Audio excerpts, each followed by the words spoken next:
Kayo raw ay nakipagpulong kay Senator Trillanes, General Nick Torre, para daw po with the ICC investigators. Totoo po ba yun? Sa bahay niyo raw po sa Bel Air, Makati. Totoo yun. Boyeng nadulas. Umami nang nakipagsabwatan sila sa International Criminal Court. Kasama po itong si Capriture na ngayon janitor fish na. At itong si Antonio Trililing sundalong kanin. Patay kayo dyan. Wala nang takas ang mga hinayupak. Maliwanag pa sa sikat ng araw na ang Marcos admin at ang International Criminal Court ay nagsabwatan para po gaguhin si former President Rodrigo Roa Duterte. At ang masaklap dyan, mali-malitang pera po ng bayan ang ginamit, kinurakot ng mga hinayupak na ito, anak ng kagwang. O paano na po ito? Harap-harapan ng umamin. Ano kaya? Ang sentimiento ng maraming Pilipino dito, anak ng kagwang, papalampasin pa ba ho ito? Galing na po sa kanilang mga bunganga, galing na po sa kanilang mga bibig, na sila ay nakipagsabwatan sa International Criminal Court, na yan po ay paglabag sa saligang batas. Yan ang maliwanag na betrayal of public trust. Bago po natin na pag-usapan itong pag-amin ni Boyeng Remulla, pag-usapan din po muna natin, update, itong patungkol po kay Vice President Inday Sara Duterte, impeachment dyan sa Kamara. Dahil unimpisahan na po kanina, meron pong dalawang kongresista na talagang mainit ang pagdipinsa kay Vice President Inday Sara at binuljak po itong mga tuta ni Martin Romualdez at ni Bungit. Magandang gabi po sa ating lahat. Palike po muna, pa-share, pa-subscribe at nakiusap po kami. Pakipindot po yung notification bell po ninyo dahil hindi po kayo nanonotify ng ating mga content araw-araw. Baka po pwede pakipindutin nyo muli. Okay to. At suportahan po natin ang Bisdak Historiador. Pag-usapan na agad natin ang nangyayari dyan sa Kamara dahil meron na pong tinalakay na po sa Committee on Justice ni Luestro itong impeachment labang kay Vice President Inday Sara Duterte. No, ang update po narito, pakinggan po muna natin itong dahil kay Speaker. Hindi pala yan. Yawag. Pakinggan po muna natin itong nangyayari sa Committee on Justice para updated tayo. The chair is now ready to hear the motion with respect to the sufficiency or insufficiency in form of the third impeachment complaint. Madam Chair, The Honorable Zamora. Madam Chair, I move to declare the third impeachment complaint as sufficient in form. There is a motion to declare the third impeachment complaint sufficient in form. Do I hear a second? Is there any objection? Hearing none. The chair declares the third impeachment complaint, that is Father Zabalia et al. Impeachment complaint, sufficient in form. So ruled. The chair is now ready to hear the motion on the fourth impeachment complaint. The Honorable Padiernos. Madam Chair, I move to declare the fourth impeachment complaint as sufficient in form.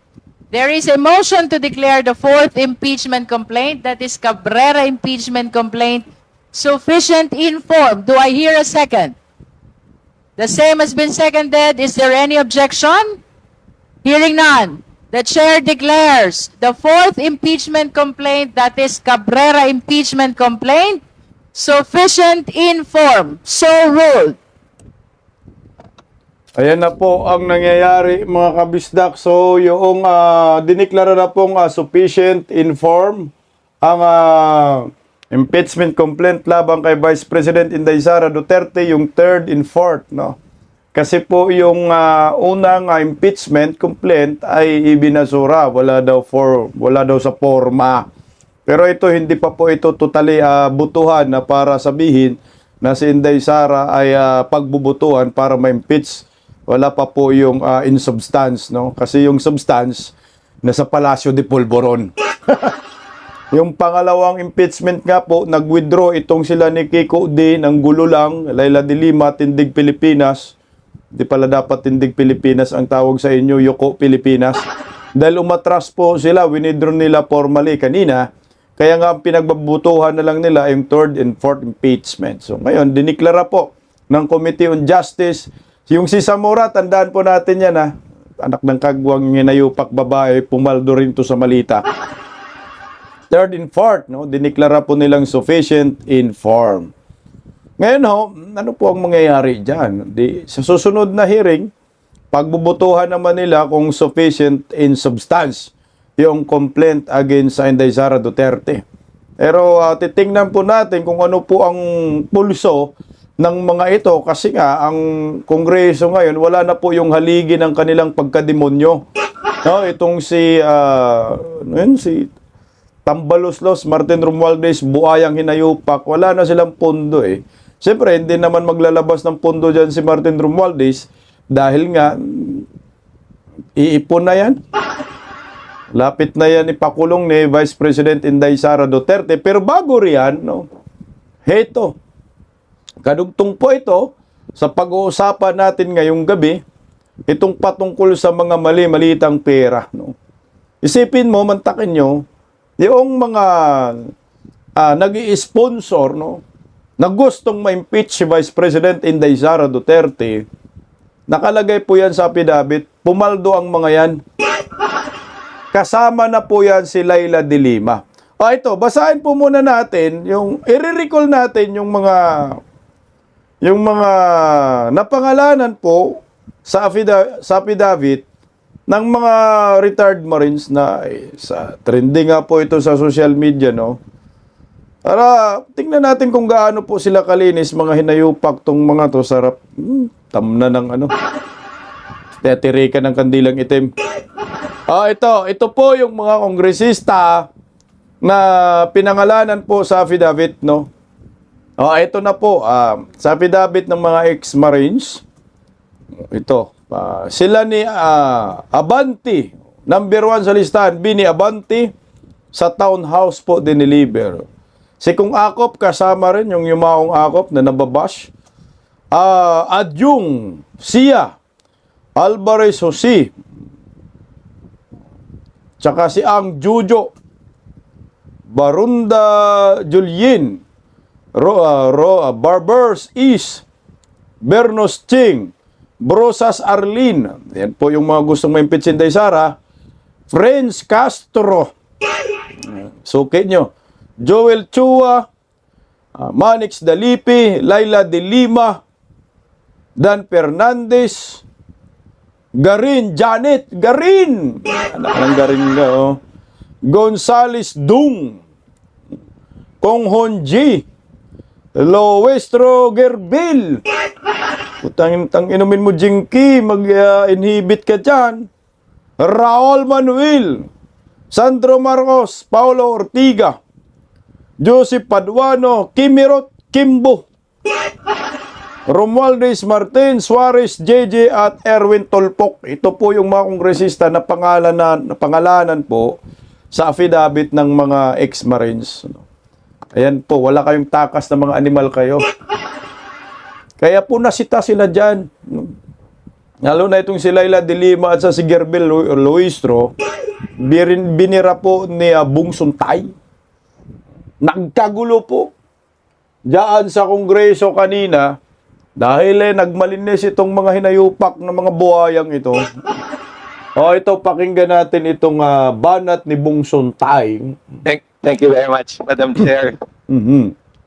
Well, Madam Chair, after hearing all the endorsers of the impeachment complaint, sangayon naman ako sa kanila dahil ang mga sinabi nga natin mga endorsers, there has been allegations now of misuse of hundreds of millions of public funds.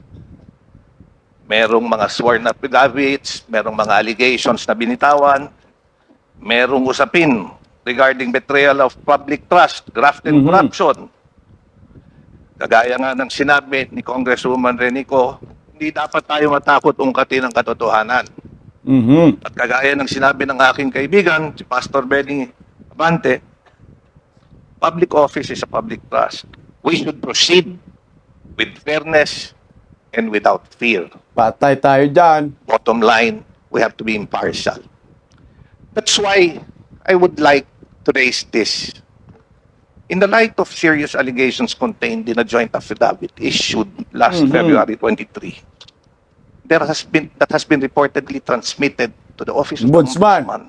Ombudsman. There have been allegations that some members of Congress nakatanggap ng envelope, nakatanggap ng maleta, ito'y naibigay, kung hindi sa opisina, sa townhouse. Sa bahay. No, let me finish. There's You a will point be of order, because the this is Honorable hearing. Santay. This is not an allusion Order. to prejudge the veracity of the allegation. Honorable Santay, there is a point of order. This is also a And point that of includes order. the highest Mayor. hierarchy among all the What is motions. the relevancy of this speech? No. Madam, Nagkagulo na. Putangin na to si Okika Koki, no? Biglang sumabat. Totoo naman kasi, pinangalanan kayo, nasa affidavit, nasa Office of the Ombudsman, eh. Mga 25 po kayo, Laila de Lima, Franz Castro, Brusas, Raul Manuel. Yan, yung mga Makabayan Black. Nasa affidavit po kayo. Gerber Luistro, anak ng kamote, no? Nandyan din eh. Pero nagmalinis sila. Lahat. Halos dyan sa Committee on Justice, napangalanan po, mga membro dyan, napangalanan po sa affidavit ng mga retired Marines. Chair, this is very relevant because we are Please, Honorable Santay, please wait until he finishes with his point of order. The Honorable Terry Ridon is recognized. Kindly. Sumingit lang si Ridon. Ikaw, Gerbel, nasa listahan ka yan. Ka din. Tumanggap ka rin ng malita. Nagmalitnis ang mga animal. Use a microphone which is okay. Madam Chair, the speech of our distinguished colleague is absolutely relevant to the question of sufficiency of form and substance in the matter. And more importantly, my understanding of what he's stating today is that he's probably accusing members of Congress, members of the House Committee on Justice, as receiving payments for the implementation of our mandate. Ulol! Ayan yung katabi mo si Garin, oh, napangalanan din. Eh, tumanggap ka rin sa flood control din, di ba, Ridon? Meron ka rin allocables. Sabi ni, nasa na kaya yun? No? Leandro Leviste, no? Uwi ka na, Leandro. Siwalat mo na. Sama mo yung mama mo. Tumanggap rin pala ng malita, eh. Ayan, oh. Alam mo, Ridon, kayong mga salot sa lipunan, markado na kayo ng bayan. Di na umubra yung mga ganyang grandstanding, eh. Nasaktan kayo sa sinabi ni Suntay, totoo naman talaga, eh. Tuloy, defensive. In the impeachment proceeding. So, which is which, Madam Chair? So I think his speech is out of order and this should be decided promptly by the committee. Okay, we heard the basis of the point of order of the Honorable Terry Ridon. Now we shall hear the answer of the Honorable Suntay. Yes, Madam Chair. Ang problema sa Kindly kaibigan ko, justify the relevance of your He is statement to the jumping the current gun. impeachment proceedings. he is jumping the gun. This is actually relevant not only in the determination of form and substance. Correct. This is relevant in the impartiality, in determining the impartiality of this hearing, which is very important. Madam Chair, this is not an accusation. Kaya nga, kung hinintay lang ako patapusin, ewan ko bakit naman yung aking kaibigan, nagagalaiti ka agad at concern na concern. You know, if we have nothing to hear, then we just listen. If we are not being alluded, why are we so guilty? Correct. So let me finish.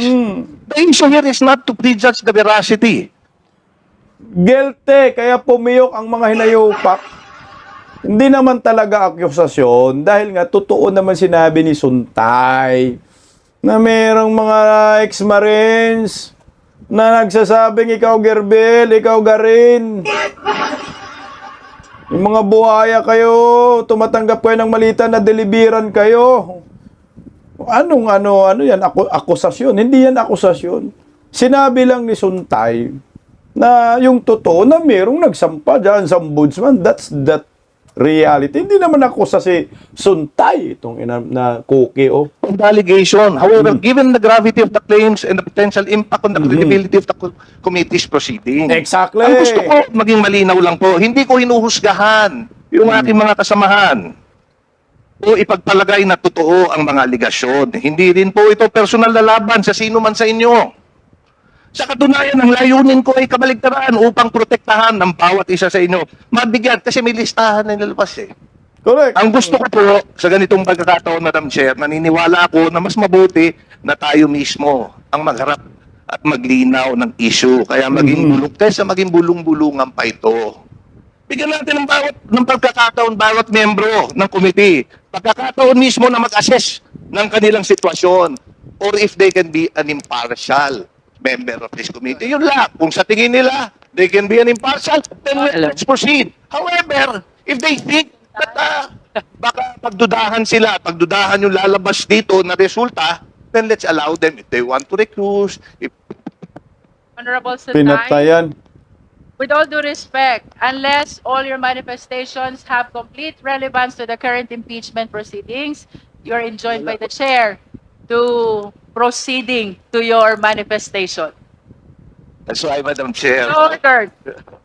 Madam Chair, my point is just to... Honorable if you could- Sunta, you are enjoined already by the chair to cease from making manifestations which are totally irrelevant to our current proceedings. Okay, thank you, Madam Chair. But as I Thank mentioned, you. this goes to the impartiality of the committee. You are Thank you assured very of the impartiality of the Justice Committee.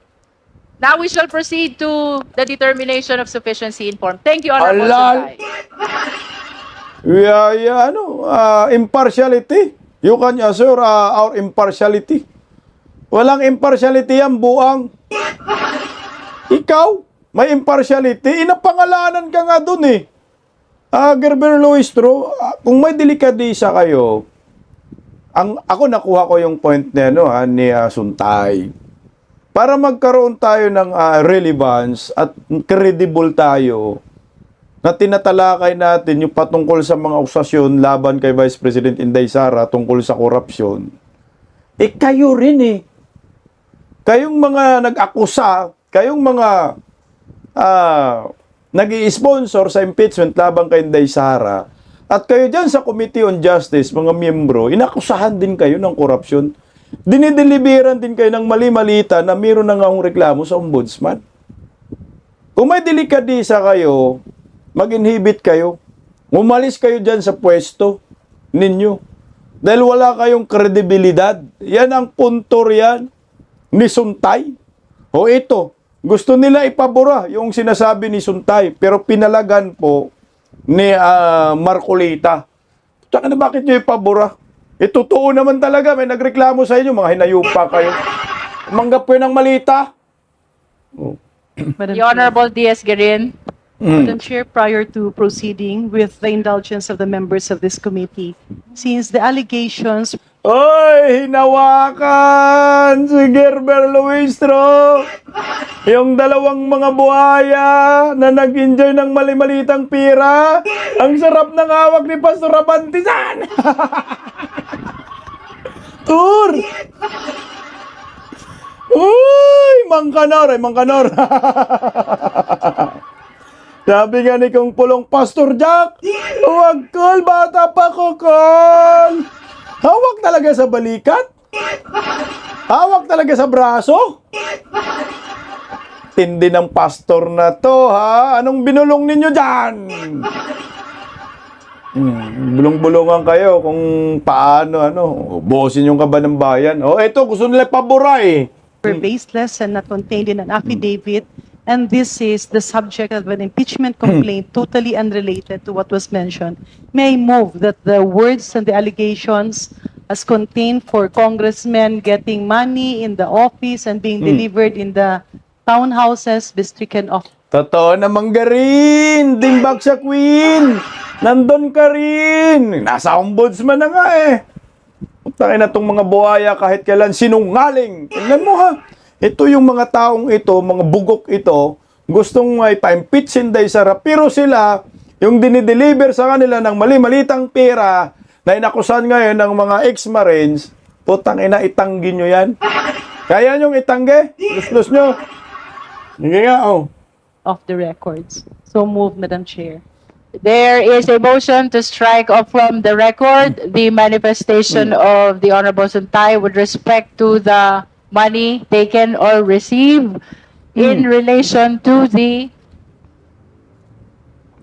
Basically, Madam Chair, the statements, the allegation mentioned by Congressman, or my good friend, my very good friend, Congressman Suntay, you are good friend to each other. Ayan o, nag-uusap yung parehong nakatanggap ng mali-malitang perang kakapal ang mukha ng mga animal kayo. Anong kredibilidad ninyo para magtala kayo dyan sa Committee on Justice patungkol sa mga akusasyon laban kay Vice President Inday Sara? Wala, zero kayo dyan. Yung kredibilidad ninyo. So gusto nyo pabura yung sinabi ni Suntay. Pero merong isang kongresista pumalag. Pakinggan natin sa dulo. Very, Madam Chair. Very much, Madam Chair. So, There is a motion to strike off from the record the manifestation of the Honorable Suntay about the money taken or received allegedly by the members of the House. Is there a Madam Chair. second? The same has been seconded. Is Madam there any Chair. objection? Madam Chair. Are you- Madam Chair, I have no objection considering it has been published. The Honorable Marcoleta, are you objecting? No, ma'am. In fact, I'm appealing to Let us resolve first the motion. reinstate the. So you are objecting. No, I'm appealing to reinstate the Statement. remarks earlier made by. The motion is still pending. It's not yet resolved. If there are no objection, then the chair approves the motions to strike off from the record the manifestation of about the money allegedly received by the House members from the manifestation of the Honorable. Kahit i-strike nyo, i-delete nyo yan, na-publish na yan on public, na binanatan kayo ni Suntay, wala kayong impartiality, questionably, kasama ka Gerber Loestro, ay, ayawag. Jinky! Magkano, Jinky? Tuloy, oh. Honorable Suntay, so ruled. Honorable Marcoleta. Madam Chair, I'd like to appeal. I think the remarks earlier made by Is Honorable. that a motion for reconsideration? It's more of a manifestation. Okay, please manifest. Opo. The earlier remarks made by Honorable Suntay is an appeal for objectivity, impartiality, insofar as the proceedings of the Justice Committee is concerned. Ang binanggit po niya, if we will, no offense to the most of the members of the Justice Committee, there are 25 House members named in the affidavit of the 18 ex-Marines. 25 names, which comprise around 1/3 of the membership of the Justice Committee here, all present. Correct. The Honorable Marcoleta is likewise reminded to confine the manifestation to the relevancy of the current impeachment I proceeding. think it's very germane, ma'am, because Ay, sisigwi ka. Kasi nandun ka, totoo naman eh. O ikaw, di ba? Kasama ka dun. Miyembro ka rin na, ikaw yung chairman ng Committee on Justice. Napangalanan ka dun ng ex-marine. Si Garin. Si Pastor Jack. 1/3 daw eh. Ng miyembro ng Committee on Justice nandun. So yung mga napangalanan doon, ng ex-marines, miyembro ng Committee on Justice, totoo man yan. Oh. we will, it boils down to the objectivity and impartiality of the members. Honorable Marcoleta, we have not reached even the determination of sufficiency in form, and the chair has stated already that the Justice Committee is assured of the impartiality of the chair, including all the members. I think that is premature for us to discuss on the partiality when we haven't heard any of this impeachment complaint. So unless the manifestation has relevance to the current impeachment proceeding, the Honorable Marcoleta is requested to cease from making manifestation outside the subject matter of this impeachment proceeding. Madam Chair, Banatan mo, sir. with due respect to the 25 members who were mentioned in the affidavit, Honorable Marcoleta, you are reminded by the chair already to confine to the subject matter of this impeachment proceeding. If you continue to make a manifestation outside the subject matter, we will be ruling you out of order. With all due respect, Honorable Marcoleta. Hayop I na, submit to the Jinky. wisdom of the chair. Thank you. We shall now proceed. Oy, Jinky, ang point doon, dapat din nirekta na lang ninyo kung Marcolita at saka ni Suntay. Mag-inhibit kayo. Ganun lang naman. Kasi nga napangalanan kayo. Umalis kayo dyan sa pagiging yun na sinasabi ni ni Atty. Rowena Guanzon eh. Wala kayong kredibilidad, Jinky Luistro, Garin, Pastor Jack. Dahil kayo, questionable yung impartiality ninyo dahil napangalanan kayo. Kung may delikadisa kayo, dapat po, umalis kayo dyan. No? Sa committee na yan. Kasi nga, ang kakapal ng mga mukha ninyo, bakit kayo tumalakay ng impeachment na may umanong korupsyon, ikayo rin nga ho, inaakusahan. O sinong paniwalaan natin? Yung si Madriaga, mas naniniwala kayo kaya dun sa mga ex-marines. Si Madriaga, criminal, convicted. Samantala itong mga ex-marines, malinis, nagtatrabaho, anak ng kagwang. Yun yung punto riyan. No, ni Suntay at ni Marcolita, questionable ang inyong impartiality. O paano to ngayon? Sinasabi ni Garin, ay, yung mga aligasyon daw. No, business allegation. Yung sinasabi ng mga ex-marines, paano po yan nagiging business? Ngayon ay si Boyeng Rimulya, umamin naman tungkol sa pakipagsabwatan ng gobyernong Marcos sa ICC na nandun din sa affidavit ng mga retired Marines. O paano po ito mga buhaya? So kung inamin ito ni na Boyeng na ito, so yung mga sinasabi ng mga ex-Marines ay 100% legit. Kasi bakit siya umamin dito? Okay, ito ha. Bago po natin pakinggan yung pag-amin ni Boyeng Rimulya, basahin muna natin yung affidavit ng ex-Marines, mga bagman, taga-deliver ni Saldico, no, ng pera. Yung security detail na ito, yung mga 18 ka mga ex-Marines. Para magiging guided tayo, total, umamin naman ngayon si Boyeng Rimulya. O narito po yung affidavit na ito. Teka lang.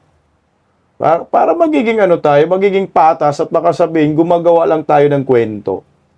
Ito po yung parte ng affidavit. Ayos muna natin ng konti. Ng mga ex-Marines. Basahin lang natin kasi mahalaga po ito dahil inamin po ito ni Boyeng Rimulya ngayong hapon.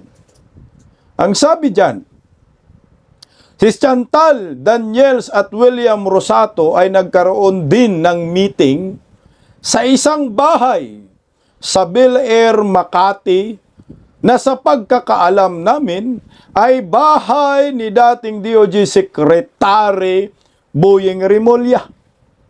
Kasama sa meeting sina Sonny Trillanes, Police General Nicolas Torre at dating DOJ Secretary Boyeng Rimulya. Napag-alaman namin na bahay iyon ni dating Secretary Rimulya dahil instruction sa amin na pagpasok sa gate ng Bel Air ay sasabihin namin na sa bahay ni Secretary Boyeng Rimulya ang aming pupuntahan. Noong pabalik-balik ang mga ICC personalities dito sa Pilipinas, mula December 2023 hanggang 2025, ay napag-utusan kami ng 4 na bisis na mag-deliver ng pera para kay Sonny Trillanes para sa gastusin ng konektado sa mga ICC personalities. Una na ako, Bernard Gumban, at kasama si Master Sergeant Edward Lupian. Ika lang.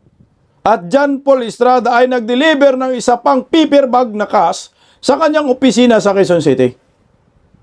Pangalawa, ako, Bernard Gumban at Master Sergeant Andy Polidario at John Paul Estrada ay nag-deliver ng isang medium size na malita ng pira sa parehong lugar.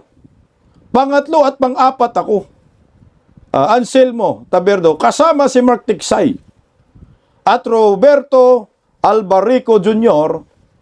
ay nakapag-deliver ng sa parehong lugar ng 2 paper bags at na naglalaman ng pira para kay Sunny Trillanes. Palaging nagpupulong sina Sunny Trillanes Saldico at dating Speaker Martin Romualdez sa Manila Polo Club. Townhouse sa South Forbes Park kung nasa Pilipinas ang mga taga-ICC. Dahil ako, Bernard Tubi, ang isa sa mga kadalasan na naiiwan na security ni Saldico sa townhouse. Kaya nakikita ko na pagkatapos ng kanilang meetings ay binibigyan lagi si Sunny Trillanes ng paper bag ng pira at minsan naman ay isang small malita.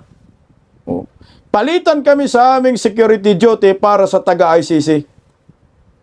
Ito na. Yun yung affidavit na yan. Na itinanggi nga po, tinanggi na yan ni Trillanes. At kakasuhan daw niya si Baligod. Paano po ito? At naglabas din ng statement itong si Turi, no? Ito yung pahayag ni Turi patungkol po dyan. Pakinggan natin, no? Banggit po kasi kayo doon sa isang dokumentong inilabas kahapon ni Attorney Baligod.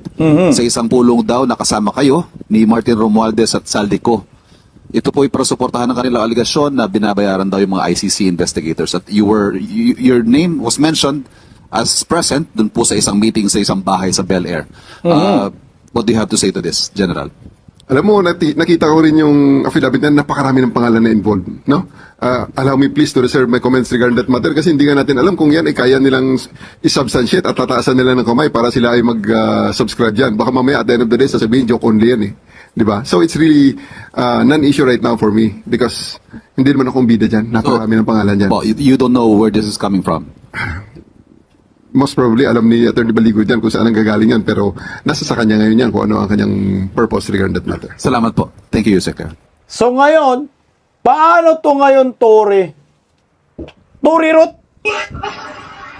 Na umamin na po itong si Boyeng Rimulya. Pero nagulat po ako dahil nung una, ay February 20, naglabas na po ng statement si Boyeng, itinanggi niya. Ito po yung sinabi ni Boyeng dyan eh. Ano yan? March 20 pala, March 20. Sabi dyan ni Bunyeng. March 20, 2025. Ay, hindi pala yan. Yung mga statement pala ni Boyeng na itinanggi po nila na hindi sila nag-assist sa ICC. Sabi ni Boyeng dyan, we did not assist the ICC. We never had contact with them. The investigation that they conducted was through their own methods. We did not in any way assist them. March 20 po yan, 2025, sinabi ni Boyeng Rimulya. Ngayon, ito, lumabas po yung affidavit ng mga ex-Marines na si Boyeng nakipagkita. So, paano to, Yeng? Isa kang sinungaling. Noon sinabi mo, hindi po kayo nakipag-coordinate. Hindi po ninyo ina-assist ang ICC. Siguro, wala nang lusot yung script nila, butas-butas na, wala nang may sabi. Nang na-interview po, ito na ang resulta ngayon, Yeng. Pakinggan natin si Boyeng. Baka mahulog kayo sa upuan, ha? Inamin po nila harap-harapan. Narito. Na kayo raw ay nakipagpulong kay Senator Trillanes, General Nick Torre, para daw po with the ICC investigators. Totoo po ba yun? Sa bahay niyo raw po sa Bel Air, Makati. Totoo yun.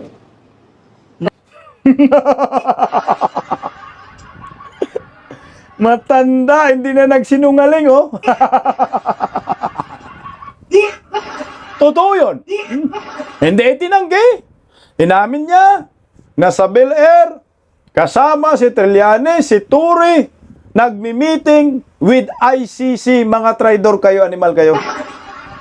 O ito, inamin na po ninyo ang katraidoran. Taong bayan, sinabi na po niya, totoo po yun. May kumpiyansa pa, taas no pa. Proud ka pa, hinayupa ka sa imong katraidoran mo. Sa bayan. Na paulit-ulit mo sinabi, hindi kami makipag-ugnayan dyan sa International Criminal Court. Ngayon, merong mga retired, ang mga ex-marines, mga ex-soldiers na nag-testify. Ikinanta nila na kayo, kasama kayo sa meeting. Sa bahay pa ninyo. So ngayon, papalampasin kaya ito ng taong bayan? Sa akin, hindi. Dapat kayo parusahan kayo. Betrayal of public trust. Mga traidor kayo sa bayan. O, inamin nyo na eh. Di ba sabi ninyo, ayaw nyo makipag-cooperate? Bakit kayo nakipag-cooperate? Anong meron? Dahil sa pamumulitika, gusto nyo ipindown ng mga Duterte. Inapak-apakan na po ninyo yung soberanya ng ating bansa. O, totoo yun. Tuloy natin. O, totoo daw, ha? May pag-usap ako sa Trillanes, pinakilala niya sa akin yung ICC, ibang dalawang personal na ICC. Kasi nga, meron kami usapan na ang testigo dapat protektahan. Yung testigo na ICC. Since we're in the DOJ, kinakailangan gawin namin yun. Mga Pilipino kasi mga testigong to. O, ayan, umami na kayo. Umami na kayo na kayo po ay nagkanlong, nagkalinga, gamit ang pira ng bayan sa mga di umano'y mga witness, no, ng ICC laban sa mga Duterte kay Tatay Digong. Pero paulit-ulit po ninyo sinabi na hindi po kayo makipagtulungan sa ICC. O paano po nangyayari? So, ang issue dito, yung laman ng affidavit ng ex-Marines, ay yun ay totoo. Legit 100%, walang kasinungalingan. Gaya ng sinabi ng mga kongresista na yun daw ay business. O paano po ito? Turi, Trillanes, Gerber Luistro, Dingbak Shaquin Garin. Sinabi man ni Buying Rimulya, nakipagkita siya. Kasama si Trillanes at ang ICC. At ang issue pa dito, Buying, kasi may pira, malita, na ibinigay kay Trillanes. Alam mo rin ba yan, Buying? Anak tong mga traidor na ito, oh. Tuloy, oh. Sir, when was this po? Last, hindi ko na maalala. Maybe less than a year ago. Parang gano'n, no? Less than a year ago. Less than a year ago. So kung less than a year ago, nang pinakita ko po na statement, March 20, 2025, sumukhang po pwedeng ganan, less than a year ago, sinabi mo, hindi kayo nag-assist sa ICC witness. O pero ngayon, may kumanta na nandun daw kayo nag-meeting, naghahanap pa, inutusan pa nga ho ninyo eh. Nanapin yung mga polis di umano na mag-witness eh. Inutusan nyo yung mga tao ni Saldico. Ay putsak na. So trinaider man taong bayan, isa kang kasinungalingan. Dahil 1 year ago, mga almost 1 year, putangin na, nagsalita ka ng ganyan eh. Yung pala, nagsinungaling ka. Kinausap nyo na pala yung ICC, isang kataksilan po ito. Isang katraidoran sa bayan. Tuloy, oh. Opo. At sinasabi, sir, dapat hindi nyo daw po ito ginawa kasi kayo daw po ay Justice Secretary noon. Bakit? Ba't hindi? Ang nakasalalay dito, buhay ng mga testigo. Kailangan protektahan natin ang tao hanggat kaya natin. Protektahan ang tao, protektahan mga durugista. Department of Justice ka, nakipag-ugnayan ka sa International Criminal Court. Puta, hindi mo yan tungkulin. Nakipagtulungan ka sa kang sinungaling. Paulit-ulit ninyo, hindi kayo makipagtulungan, pero nakipagtulungan pala kayo. Umamin na lang kayo ngayon dahil nabisto na kayo, dahil may basihan yung mga sinasabi ng mga ex-Marines. Paano kayo makalusot dito? So ngayon, pinatunayan mo lang na yung affidavit ng mga ex-Marines na may tumatanggap ng mga malitang pira Sama yung mga kongresista, Tambalostos, kasama si Sandro, kasama si Bangag, ay totoo. Nilimas ninyo ang kaban ng bayan, anak ng kagwang na to. Yung pirang pantustos sa ICC, galing sa mali-malitang pira pangungurakot. Pira din ng bayan yan. Ay dapat managot kayo sa taong bayan, dapat makulong kayong lahat, hindi pwedeng ganon. Umami naman. Kasi sir, ang sinabi daw po is hindi na daw po makikipag-ugnayan ang Pilipinas sa Tama, ICC. di ba? Tagal na yun. Bago na lahat eh. Uy! Nagbago na lahat. Alam naman natin. Pero Alalalala. Matagal na yun, nagbago na daw ang lahat, alam na natin. Eh putay namin nyo rin.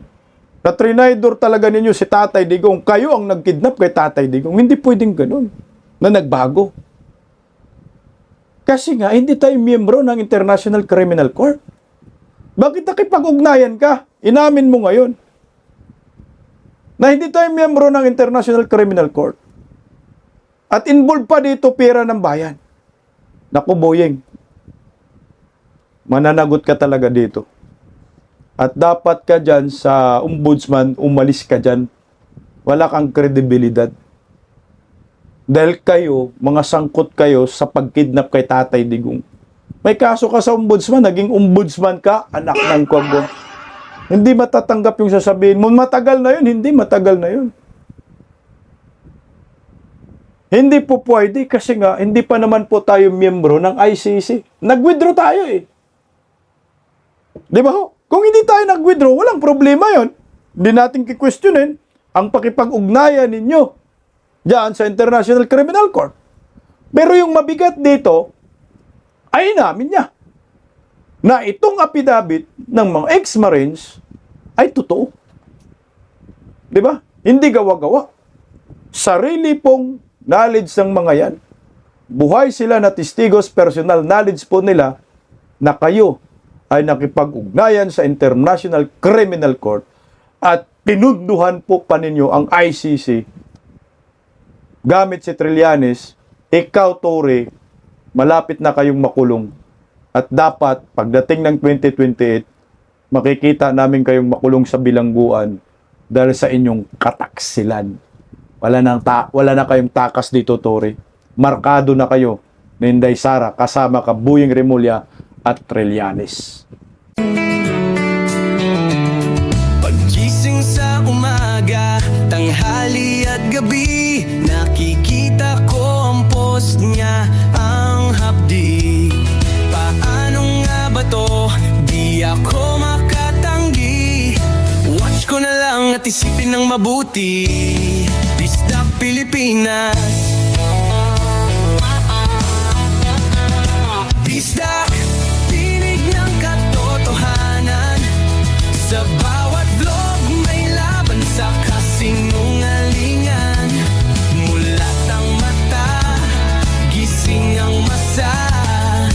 Bisdak Pilipinas, para sa bayan, gumigising sa diwa. Sa likod ng kamera, tapang ang dala, walang sinasanto kung mali ang gawa. Hinay-hinay, pero palaban. Boses ng tao sa digital na labanan. Bisdak, tinig ng katotohanan. Sa bawat vlog may laban sa kasinungalingan. Mulat ang mata, gising ang masa. Bisdak Pilipinas, para sa bayan, gumigising sa diwa.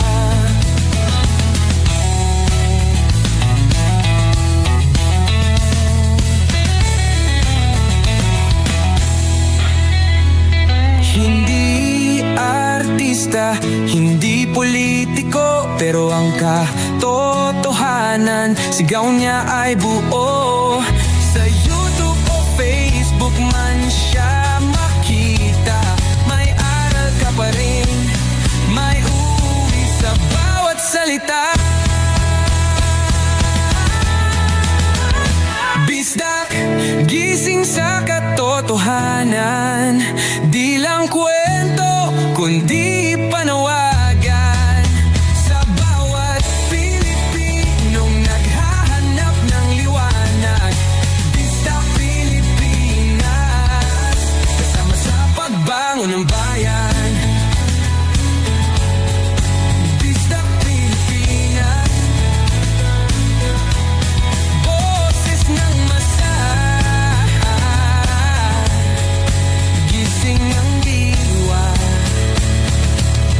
vlog mo may pag-asa.